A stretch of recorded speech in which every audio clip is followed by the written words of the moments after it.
Buen día a todos. Vamos a compartir pantalla. Muchas gracias de Matías. Bien. Muchas gracias, Patricio. Muchas gracias a todos. ¿Gonzalo está?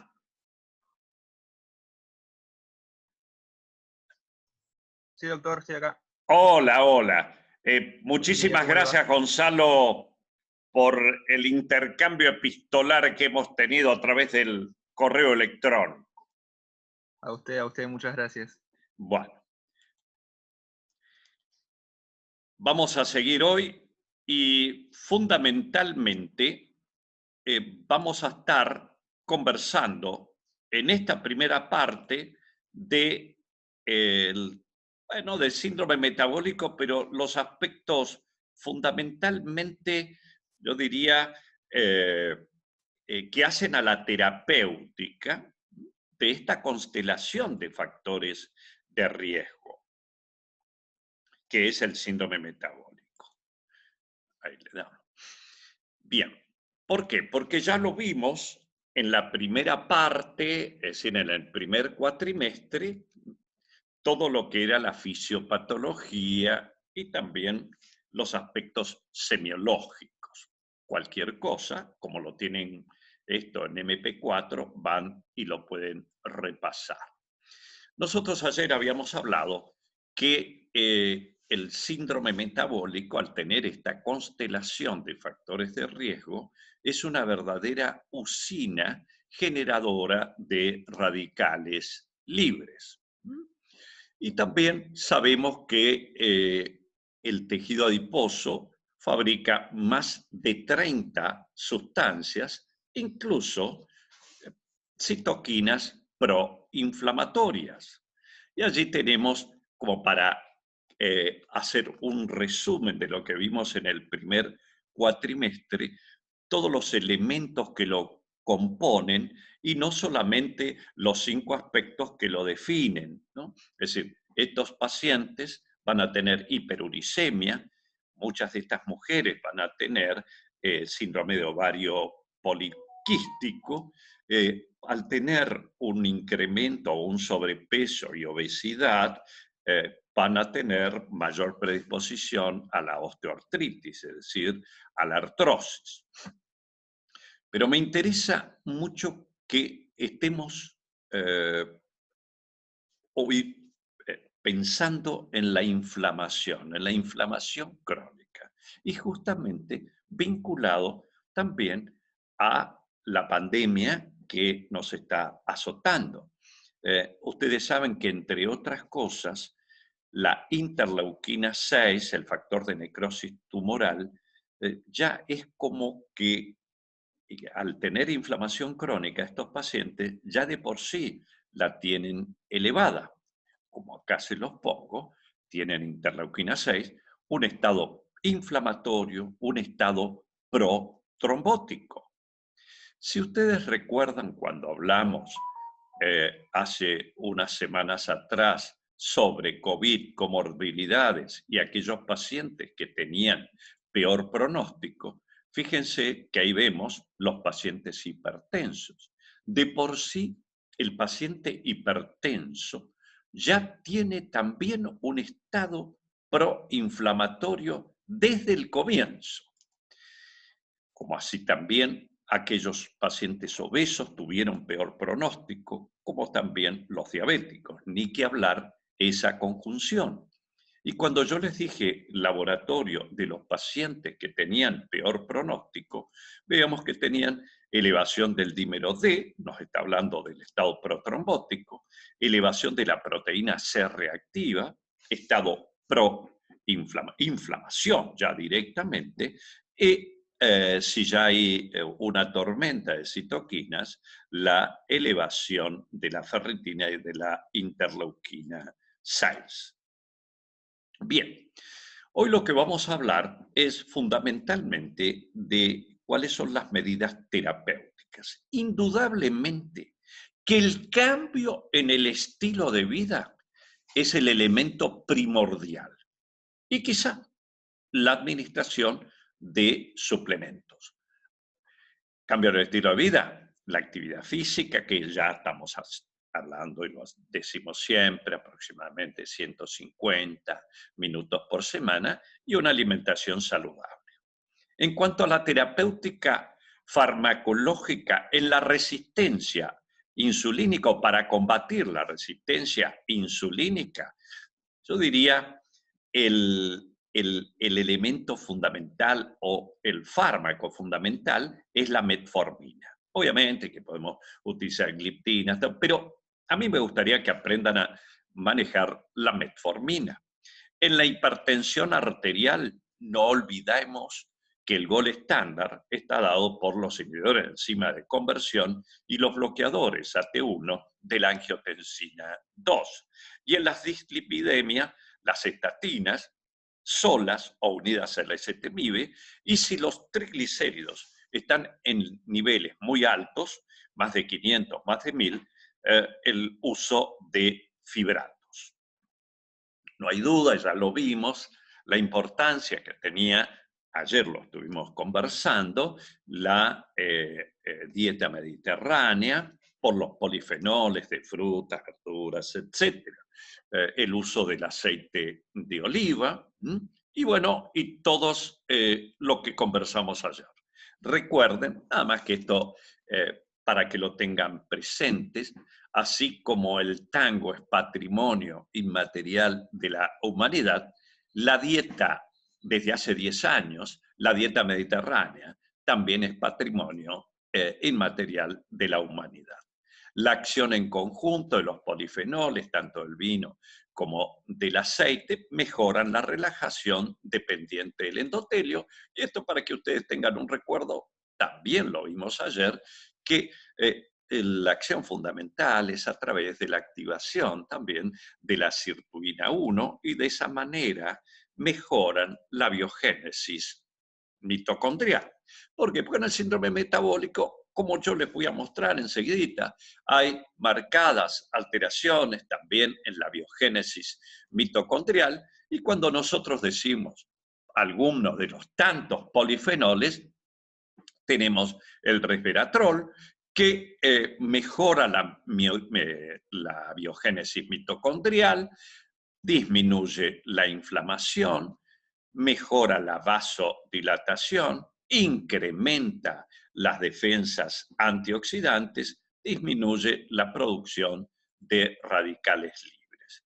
Y es interesante que en conjunto con la metformina, estamos hablando en este caso es un trabajo con animales de laboratorios, pero en la práctica clínica se ve que mejoran, las defensas también antioxidantes e incluso disminuyen la resistencia insulínica.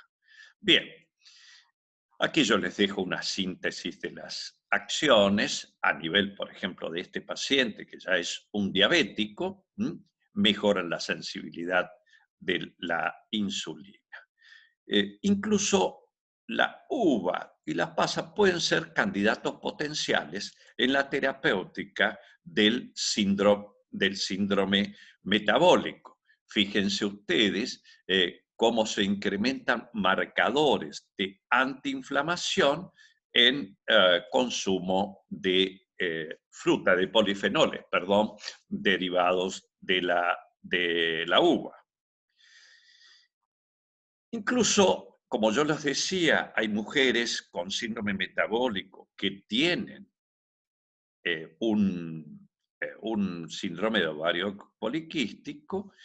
El resveratrol puede ser o puede contribuir a la mejoría de la antioxidación. Ayer yo les mostré este trabajo realizado en nuestra cuarta cátedra, pero con otro grupo de investigadores del CONICET, donde vimos que los extractos de arándano, ¿se acuerdan? Esto lo vimos ayer, cómo disminuía también los marcadores de daño del DNA, como así también los marcadores de daño endotelial y de membranas celulares. Estamos hablando del estrés oxidativo.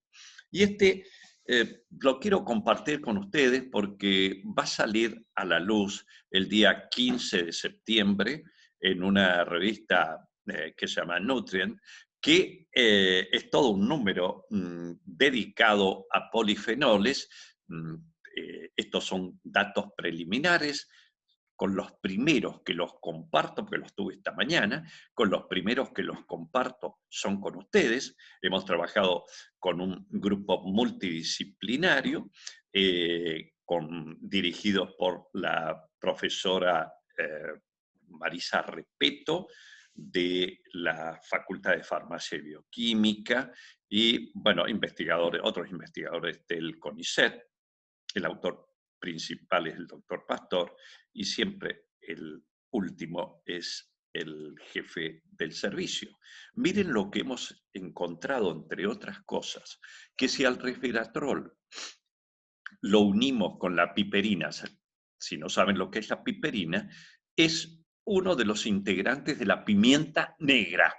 La pimienta negra mejora la biodisponibilidad del resveratrol, esto dado en comprimidos, y fíjense ustedes, antes y después, al día 90, cómo disminuye el consumo de oxígeno a nivel de los neutrófilos. Bueno, lo otro que habíamos hablado, la actividad física, recuerden que incrementa la biodisponibilidad, y en todos estos pacientes, obviamente, que es muy importante la actividad física.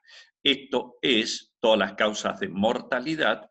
Miren ustedes, en pacientes con síndrome metabólico, aquellos que son sedentarios versus los que realizan actividad física. Se los dejo para que reflexionen. Pero este trabajo, publicado ya hace unos años, nos muestra que, miren, se tomaron 3.120 individuos que no eran diabéticos aún, edad promedio de 51 años, el índice de masa corporal 34 kilómetros cuadrados, es decir, eran obesos, el 68% eran mujeres, sedentarios con factores de riesgo. A un grupo, obviamente el grupo fue placebo, otro metformina, y el otro el cambio en el estilo de vida. Solamente la reducción del 7% del peso corporal ya mejoró todos los parámetros. Fue superior incluso a la administración de metformina sin actividad física. De ahí les dejo que un 5 a 10% de pérdida de peso en estos pacientes implica 30% menos de tejido adiposo, y mejoran, esto ya lo habíamos visto en el primer cuatrimestre, mejoran todos los perfiles. De los fármacos, no se olviden de la metformina. La metformina es un fármaco que en un principio, perdón, se lo extrajo de una planta, la Galega officinalis.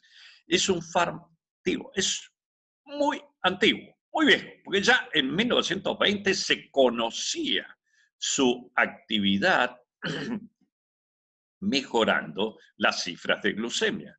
Pero fue Jens Stern quien en 1956 comenzó a utilizarlo en la clínica. Él era un francés y es aprobado en Francia en 1957. Como no era un fármaco de patente americana, fíjense ustedes que recién 40 años después lo aprueba la FDA para la administración en pacientes diabéticos. Y hoy, en el 2020, sabemos que, entre otras cosas, es un fármaco anti-envejecimiento. Y es interesante porque tiene propiedades antiinflamatorias y, como siempre, ¿qué dice ahí? Microbiota. También va a actuar sobre la microbiota. Incrementa además los niveles de adiponectina. Ustedes ya saben todos los beneficios, pero para que tengan un recuerdo, aquí se los dejo. En definitiva, una de las acciones más importantes, sin aumentando la sensibilidad a la insulina, es a través también de la microbiota, produciendo una upregulation de aquellas bacterias que son útiles. En cuanto al manejo de las dislipidemias, ustedes recuerdan que estos pacientes tienen HDL bajo, menor de 40 en el hombre, menos de 50 en la mujer, y suelen tener triglicéridos altos. Esto lo pueden ver en el libro de Goodman y Gellman, pero con respecto al LDL, que era otra de las preguntas del caso clínico que presentamos, en aquellos pacientes que tienen muy alto riesgo, así que ya tienen enfermedad coronaria severa, deberíamos llegar o estar alrededor de los 70 miligramos de LDL. El deseable es menos de 100. Y con respecto a los triglicéridos, menos de 150, y se considera muy alto más de 500. Allí recién tendrían quizá utilidad no digo quizás, son útiles los fibratos. Las estatinas, recuerden que entre otras cosas son antiinflamatorios porque evitan que las moléculas de adhesión se unan a las células, es decir, unan células endoteliales con células mononucleares. Pero además también reducen el número de macrófagos, reducen la expresión en la matriz de metaloproteinasa y reducen la producción de radicales libres. De allí que las estatinas disminuyan los niveles de proteína C reactiva, estamos diciendo proteína C reactiva, la ultra sensible. Miren ustedes que las estatinas en promedio producen una reducción más o menos de 30 a 40% en los niveles de PCR. En aquellos pacientes que están con muy alto riesgo, y pacientes coronarios que ya han tenido un infarto, se dice que las dosis recomendadas están entre 40 y 80 de atorvastatina y de rosuvastatina entre 20 y 40, que son hoy día las más utilizadas. Vienen en comprimidos de 5, de 10, de 20 y de 40 miligramos. En general, para el grueso de los pacientes, cuando necesitamos una disminución de LDL entre 30 y 50%, utilizamos dosis de rosuvastatina de alrededor de 10 miligramos y atorvastatina entre 10 y 20 miligramos. Aquí yo les dejo para que ustedes tengan, una visión sintética y rápida de todos los de todos los fármacos utilizados en las dislipidemias, en la práctica clínica, estoy diciendo. Muchas veces necesitamos agregar ezetimibe, que ya viene a dosis fija, junto con una estatina, porque de esa manera lo que estamos haciendo es disminuyendo la absorción intestinal de colesterol. Es importante, como síntesis, recordar que las estatinas tienen efectos pleiotrópicos, es decir, muchos efectos, mejoran la función endotelial, disminuyen la inflamación y el estado protrombótico. Asociado a la estatina, disminuyen en definitiva la absorción de colesterol. Aquí tienen una síntesis de los fibratos, los vamos a utilizar cuando los niveles de triglicéridos están muy altos, más de 500, más de 1000. El que utilizamos más en la práctica clínica es el fenofibrato, que viene en comprimidos micronizados de 200 miligramos, y esta es la dosis que utilizamos. No hay duda, y esto ya lo vimos, que para el manejo de la hipertensión arterial de estos pacientes, al menos uno de los fármacos tiene que ser un inhibidor de la enzima de conversión un inhibidor de la enzima o un bloqueador AT1 de la angiotensina 2. Sí, son los dos grupos de fármacos que deberían estar en la terapéutica antihipertensiva de un paciente con síndrome metabólico, obviamente, y hipertensión arterial. Recuerden ustedes, ya lo habíamos visto en el primer cuatrimestre, que el tejido adiposo visceral tiene sistema renina, angiotensina, aldosterona. Muy bien. En las estrategias terapéuticas, esto es tomado de la guía de hipertensión, estamos hablando de pacientes con síndrome metabólico, las guías europeas, por supuesto que lo primero es el cambio en el estilo de vida. Y de los antihipertensivos, seguimos hablando, los inhibidores, es decir, aquellos que actúan sobre el sistema renina, angiotensina, aldosterona, es decir, IECA y bloqueadores AT1, la angiotensina 2, son los agentes preferidos. Muy bien. Ahora vamos a ver qué hacemos con el incremento de peso de estos pacientes. Yo acá les dejo una lista, pero no es fácil si no tenemos en cuenta todas estas barreras que complican el descenso ponderal. Es decir, muchos pacientes tienen ansiedad generalizada, tienen depresión, ya tienen artrosis, por lo cual, e incluso el problema económico, y no acceden muchos de ellos a una alimentación saludable. Piensen ¿qué tenemos que hacer? Bueno, tenemos que estar pensando en todos los órganos blancos de la resistencia insulínica. Yo aquí les dejo un algoritmo. ¿Cuándo vamos a empezar? Y una síntesis de todos los fármacos para el descenso ponderal. Sí, quiero mostrarles qué importante, por ejemplo, esto es para que ustedes vean la pérdida de peso con bupropión, con fluoxetina. Muchas veces utilizamos inhibidores de recaptación de serotonina y antidepresivos.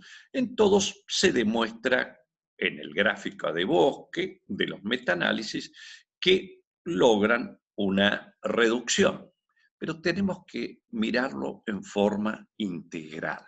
Aquí tienen también con topiramato, donde está el diamante del lado izquierdo, es beneficioso, es decir, tiene efecto en la reducción de peso.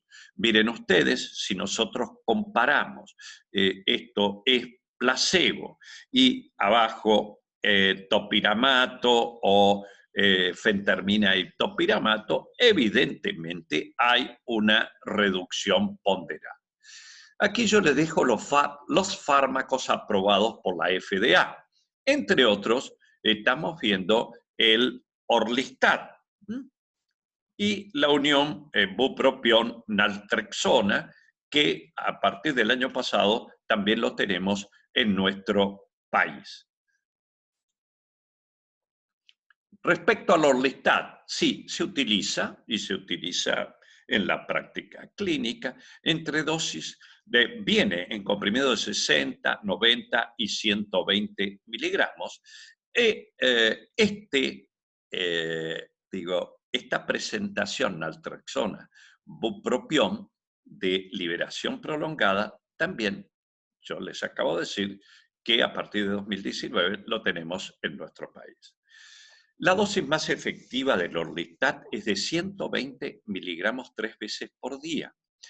¿Cómo actúa? Ahí está uno de los nombres comerciales, pero lo que hace es disminuir la absorción a nivel de la lipasa intestinal, inhibiendo el 30% de la absorción de grasas. 30% de estos triglicéridos pasan directamente a la materia fecal. Ahí yo les dejo para que vean nada más el mecanismo íntimo. No hay duda que dentro de un plan integral sí tienen realmente efecto en la disminución ponderal. Pero, perdónenme, tiene algunos efectos secundarios, ustedes lo están viendo acá, como es, bueno, heces grasas, mucha flatulencia e incluso, y disculpen, la eliminación a veces casi involuntaria de heces con grasa, como si fuera un aceite. Las flatulencias son muy notorias. No lo damos en el embarazo, ¿no? Y tampoco se debe dar en la mujer que está amamantando. ¿Mm? Aquí cuando vemos, ya ustedes saben lo que es una gráfica de Bosque, evidentemente versus placebo produce un descenso ponderal. Este es otro de los, de los fármacos que disponemos, que es la unión de naltrexona con bupropión a dosis, fijas. Actúan a nivel de la propiomelanocortina y sí se ha visto que también producen descenso ponderal. Más o menos alrededor, ¿no es cierto?, de entre 15-20% o tiene efectos secundarios en un 15 a 20% que hacen que deba suspenderlo. En conclusión, considerando en conjunto todos estos fármacos, conducen a un descenso ponderal de 1 a 7 kilos mantenido por 6 meses en adultos con índice de masa corporal por encima de 27. Los procedimientos quirúrgicos. No, la cirugía bariátrica, por así decirlo. Aquí yo les dejo para que ustedes tengan, pero sí se ha visto que en pacientes que tienen índice de masa corporal por encima de 40, producen una marcada reducción de la hipertensión arterial, la diabetes y la dislipidemia. Y la evidencia de los estudios observacionales sugiere que el tratamiento quirúrgico de la obesidad es más efectivo que el no quirúrgico para el descenso de peso y control de otros factores de riesgo, sobre todo en pacientes con índice de masa corporal de 40. También está indicado en individuos que tengan un índice de masa corporal mayor, igual mayor de 35, pero con factores de riesgo que es casi imposible corregirlos farmacológicamente y con cambio en el estilo de vida. Entonces, por eso acá yo les dejé un resumen de la Sociedad Internacional de Obesidad y la cirugía bariátrica está indicada, como habíamos dicho, obesos mayores que tienen índice de masa corporal más de 40 kilómetros cuadrados o más de 35 con las consideraciones que acabamos de hacer recién.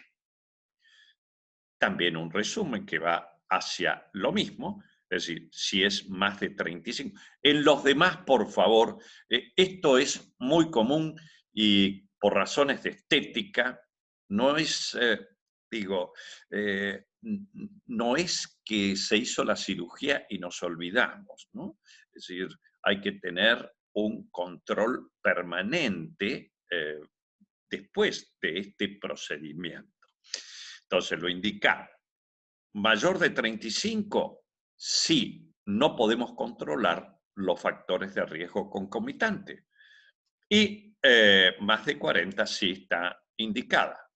Como síntesis, recuerden ustedes que el síndrome metabólico no solamente, no solamente tienen hipertensión arterial, no solamente tiene diabetes, la dislipidemia, la hiperglucemia diabetes, ¿no? Sino consideren que son pacientes que tienen apneas del sueño, que tienen mayor predisposición a patología neoplásica en la mujer, cáncer de mama, cáncer de endometrio, para ambos sexos, cáncer de colon, en el hombre, cáncer de próstata.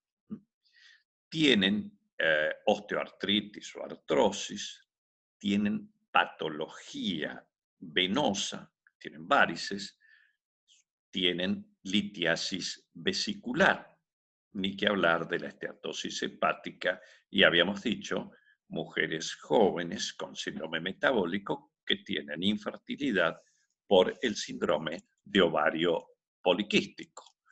En definitiva, como reflexión final, y para estar terminando esta breve síntesis de síndrome metabólico, indudablemente nosotros estamos pasando hoy, si pudiésemos darle un adjetivo al hombre metabólico. No tengo que dar, creo yo, más explicaciones viendo allí las bebidas azucaradas.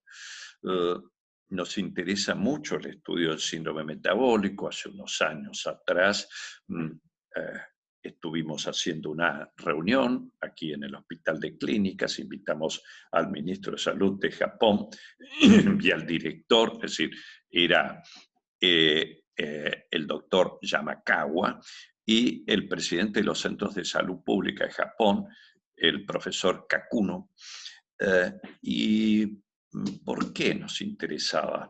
Nos interesaba fundamentalmente porque pensamos un día con el grupo de mi cátedra, de qué manera, ahora, qué país, como yo había presentado un proyecto de ley, y había mucha reticencia para, que esto se aplicase en la práctica, en restaurantes, en la alimentación de los chicos en los colegios, etc. Estoy hablando, esto era el año 2006,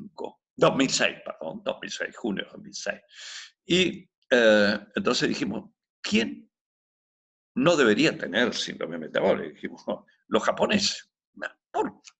Bueno, ahí tuvimos una reunión con con quien ustedes lo van a ver cuando hablemos de terapias complementarias a acupuntura, Gabriel Wakita, y él nos hizo la conexión con la Embajada de Japón, y la Embajada de Japón nos trajo a quienes habíamos sugerido. Y allí se despacharon diciendo, nosotros tenemos obesidad infantil desde el año 1976, en que vino una empresa de comida chatarra y se empezó a comer eso. Creo que no tengo que decir quién es la compañía esa de productos chatarra. Y qué importancia sería que volviéramos a tener una alimentación saludable y pensáramos desde la niñez, desde prácticamente los primeros años, tratar de educar a nuestros niños en la importancia de la alimentación saludable. Bueno, muchísimas gracias. Muchas gracias. Tengo 5 minutos.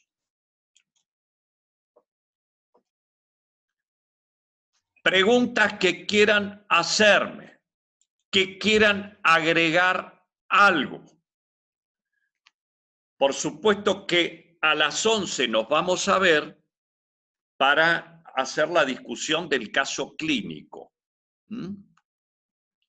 Alguno de ustedes me gustaría, a las 11, que fuera leyendo para todos el caso clínico y vamos haciendo las consideraciones. Seguramente de esa manera vamos a aprender todos y lo vamos a hacer en menor tiempo. Preguntas que quieran hacer. Hola doctor, buenos días. Yo tengo una pregunta. Paola, ¿Cómo está? pero no tiene frío, Eh, Paola. no, no tanto, fíjese. Ah, no, porque la veo ahí en una foto. Sí, pero le quería preguntar por los efectos del resveratrol y los efectos de los arándanos. Sí, Ambos en son general de los antioxidantes, polifenoles. pero claro, Sí. ambos son antioxidantes y tienen los mismos efectos o el resveratrol No, a tiene ver, más no es efectos que que el resto. podamos, no, mire, todos los polifenoles, digo, tienen el efecto antioxidante. Es más, sí, mire qué linda pregunta que me ha hecho. ¿Por qué? Porque el teroestilbeno, que es el polifenol predominante en los arándanos, mire lo que le voy a decir. En contra de nosotros que trabajamos con resveratrol, es más potente, X Ah, molecular ok. estoy hablando, es más potente que el estilbeno, es el grupo estilbeno, que es el resveratrol. ¿Mm? Así que, en ese sentido, sí. Ahora, tienen un inconveniente cuando nosotros los administramos en fuentes, digo, como pueden ser comprimidos, cápsulas, etcétera, que la biodisponibilidad es baja, la biodisponibilidad. Por eso, en general, vienen en concentrados. Por ejemplo, los americanos tienen comprimidos de resveratrol de 500 y de 1000 miligramos. Aquí en la Argentina tenemos de 50 miligramos. De allí que nuestro grupo está trabajando en de qué manera se puede incrementar. Y lo que hemos visto en el trabajo que yo Ujú. les mostré, que va a salir en la revista Nutrient el 15 de septiembre, es decir, el 15 de septiembre, por supuesto, va a aparecer online. Lo que hemos visto es que el agregado de piperina, que es uno de los integrantes de los compuestos de la pimienta negra, incrementa, escuche bien, Paola, y escuchen bien todos, 1500 veces, 1500 veces la biodisponibilidad del resveratrol. Es decir, que de Mm. esa manera, esos 50 miligramos serían superiores a los comprimidos de 500 miligramos en estado puro. ¿Se entiende, Paola? Claro, se entiende perfecto. Muchas Muy gracias. importante, otra cosa en general, les digo. Eh,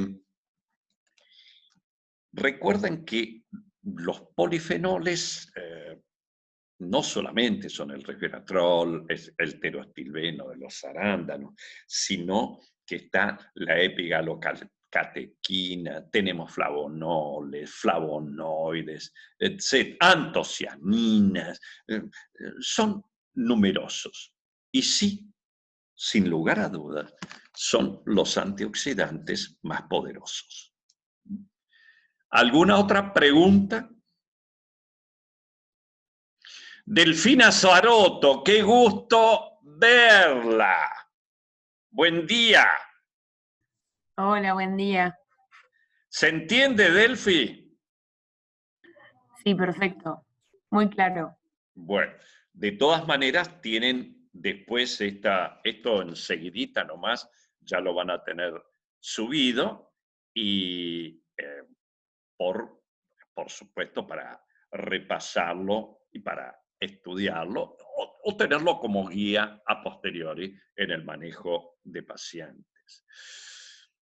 ¿Alguna otra pregunta? Gonzalo Parra.